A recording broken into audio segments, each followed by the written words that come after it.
Hi friends, మీకు ఈ video నచ్చితే లైక్ చేయండి, సబ్స్క్రైబ్ చేయండి. శౌర్యని ఎలాగైనా సరే ఎత్తుకొని పోవాలి అని ఒక కార్నైతే రిమోట్ కార్నైతే శౌర్య ముందు వేస్తూ ఉంటాడు. అది చూడగానే అక్కడున్న శౌర్య అయితే కారు అని చెప్పేసి దాన్ని పట్టుకోబోతూ ఉంటుంది. ఇంతలో అక్కడున్న నరసింహ అయితే రిమోట్తో దాన్ని కంట్రోల్ చేస్తూ బయటికైతే లాగుతూ ఉంటాడు.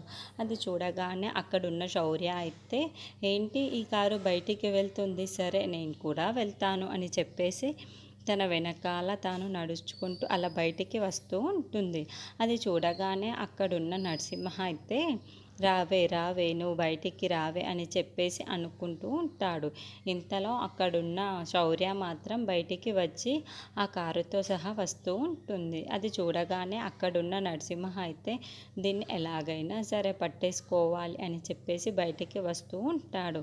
ఇంతలో అక్కడున్న ఆ కారు దిగి దీపా వాళ్ళు వస్తూ ఉంటారు. అది చూడగానే అక్కడున్న కార్తిక్ అయితే ఏంటి శౌర్య రోడ్డు మీదకి వచ్చేసావు, ఎలా వచ్చేసావు ఏంటి అని చెప్పేసి అడుగుతూ ఉంటారు. ఆ మాటలు వినగానే అక్కడున్న శౌర్య అయితే కార్తిక్ కారు బయటనే ఉంది, అదే తీసుకోవడానికి వచ్చాను అని చెప్పేసి అంటూ ఉంటుంది. ఇంతలో అక్కడున్న శౌర్య అయితే వాళ్ళిద్దరిని చూసి ఏంటమ్మా నువ్వు కార్తిక్ దగ్గరికి వెళ్తున్నావని తెలిస్తే నేను కూడా వచ్చేదాన్ని కదా అమ్మ.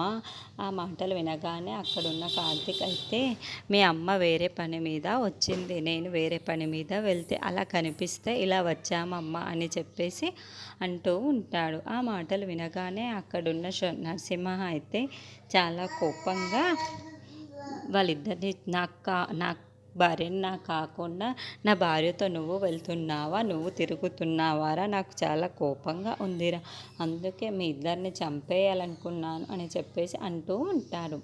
ఇంతలో అక్కడున్న శౌర్యని చూసి కార్తిక్ మరి నేను నీకు చాలా కబుర్లు చెప్పాలి పదా, మనం ఇంట్లోకి వెళ్ళి మాట్లాడుకుందాం చెప్పేసి కార్తిక్ని లోపలికి తీసుకువెళ్ళిపోతూ ఉంటుంది.